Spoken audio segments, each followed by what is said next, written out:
Tonight we're going to share our experience, myself and Patrick, really a wonderful journey that we've traveled over the last 13 months. It has gone so wonderfully fast and it's been an exciting journey. And really what we can capture this experience over the last 13 years was around what we felt we were building, which is trying to build a better future for our children. Our journey really was unique because Patrick and I are completely opposites, and I think the theme you'll see here is around the coffee. Because when I first joined this program and looked how much more positives were, as you know, negative attracts a positive, right? So I looked at myself and I saw Patrick, and all I could find about him was very reserved, very principled, very down to earth. And you can see that I don't have any of those kind of characteristics. Okay, so he was typical of a really good, strong, well-made coffee, really grounded coffee, no sugar, no milk. Thank you, and good afternoon.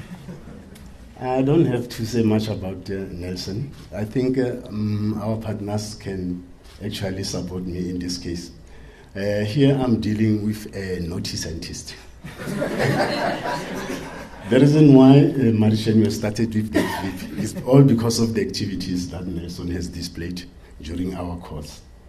I must say that now, even if he can be naughty, but he's somebody who is so much friendly, somebody who utilizes his analytical and critical thinking, and he is somebody who does not believe in knocking at the doors to look for funds. What he believed in was that people need to be empowered. Hence, he came with a concoction of a coffee to say that, yes, we are partnering with the Yevel as SAPI, but this does not mean I'm going to give you money. He said, instead, I will utilize the very same skill that you have in your staff. And that's where he conducted a workshop. And amazingly, he even took out some of the skills that I was not aware of from my staff members, all because of his concoction of coffee. Hence, I say that very much naughty, friendly, but also critical and analytical in thinking. Thank you. I'll let Patrick tell you a bit about the school, because I think he's best suited for that. Yeah. Thank you. As you can see, this is Life School Yevel, which is currently known as the Yevel Primary. The school was established in 1939, and it started with 111 learners, 3 educators, and 1 principal. Currently, as we are speaking, we are sitting at 895 learners, 32 educators, 12 PS members, as well as 6 SMT members. This clearly shows that now we are growing as the Yevel, especially since my inception as a principal 11 years ago at this school. It shows a great difference between 1939 and 2019. Just to attest to that, my very first experience visiting the school was just an eye-opener. I mean, I don't deal much with educators. As I say, I work with lab rats, literally. And this is the team that I found. This is a wonderful, diverse team of individuals who surround Patrick. This is his management team, and I was quite impressed to see how committed and energetic they were, and they sort of just connected with me in terms of what we were able to put together and wanted to achieve as a team. So, back to the theme of coffee, really. The first thing that I walked in and said, how do we look at this diverse team of individuals? This is just not only the SMT, but looking at the entire teaching staff. And to me, they represented this diversity of coffees that are displayed there. And the thing is, how are we going to be able to work together? Who are we? What are we trying to achieve from this program? What are the different unique skills that we have? Because I think Patrick alluded to the fact that I felt that there's a lot that we can achieve as a team without thinking about handouts as a team. So what can we do to find out our differences? And we conducted our first project, which was to try to understand who we are and the diversity that comes with the program, the staff that was there. And what we were trying to understand from the program is, there's different beavers and dolphins and the owls in the groups. Who are the owls? Who are the beavers? And look at Patrick's teams. They're just full of beavers. They just want to ask what needs to be done. And they don't want to care about who does it. Now, out of this concoction, we were able to identify 3 types of projects. That is, number 1, the issue of refurbishing the school's multi-purpose ground. Now you can see the state of the conditions before the project. The surface is uneven. It was infested by termites, lots of thorns, inadequate ablution facilities, as well as weed. But fortunately enough, we sat down and we said that now, since we believe in the saying that education is not only in the classroom, something needs to be done. All stars are born at school. And that's where we embarked on refurbishing our sporting grounds. And number 1, we embarked on the issue of trying by all means to get funds, using again the skills that educators got from the concoction of Nelson.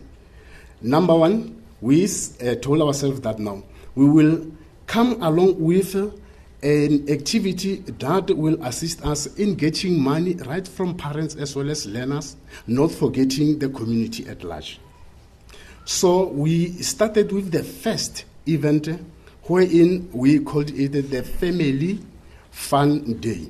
And in the Family Fun Day, we raised quite a sum of money that I cannot disclose for now, just because of Nelson, who warned me. And of course, we took it from that. We were so much happy about the fact that now Nelson has actually inculcated one of the skills that we never had as educators at our school. Yeah, but you can see from the pictures there that really with a wonderful, successful program on the day. But any kind of project that you do has got things that you learn from it. And this is really like any other barista that makes coffee. There's ingredients that are critical to making coffee. You can't make coffee with all beans. You can't use the wrong grinding equipment. You can't use the wrong water to coffee ratio. So we learned a few things from this project. And I think one of the key ones was that we didn't, we underestimated some of the expenditures, but we embarked on the fact that we had built a nice platform for us to do further project using our own learners and communities at large. So we are committing to actually continue on this program to even raise more funds during our extended partnership. Now, the second project was all about improving the academic results of learners, looking specifically at English and mathematics. And that really worked. For last year, our percentage increased by 5% in English as well as mathematics. It was all because of the scientists. Yeah, again, we've identified that project really as something that we can continue to embark on because, again, we don't, like I say, Rome was not built in one day, so we would continue to look at that in the future. I think really in the last slide to capture our experiences really has been around the personal learnings. And for me, really, it's been quite an eye-opener to get involved with educators who have got really wonderful, unique skills to educate our children. And of course, the one thing that I found is that they actually realized that they were really wonderful fundraisers. To be able to get together and do fundraising was amazing. And of course, scientists don't listen to anyone, and I'm guilty of that. And one thing that I got out from this project was just keep quiet. Stop being naughty and listen like a good young school child. And of course, as I say, there's a lot of other programs that to me really, I suppose these things that I learned, which I can now use in my workplace, especially around contracting and the way we do contracts from our projects in R&D. So yeah, it's been really been a good, wonderful experience for me and for Patrick. Yeah, and lastly, what I can say about PFP is that now I've really learned a lot and I have acquired much skill in terms of leadership and management. As I'm speaking right now, I'm able to can talk to my fellow colleagues to say that now, colleagues, what is it that you can do in order to up the situation in our school? And it's all because of whatever that I have achieved from PFP. And thanks CL9 together with Marishem, our leader, that is our mother. Yeah, just a big thank you to the team and to everyone that was involved. Most importantly to Sapi, who obviously dragged me out of the lab and got me to involve in such a wonderful project. And again, I'm just to say we look forward to do more and more of this, myself and the school and the wonderful management team at the school. So yeah, thanks to the naughty classmates.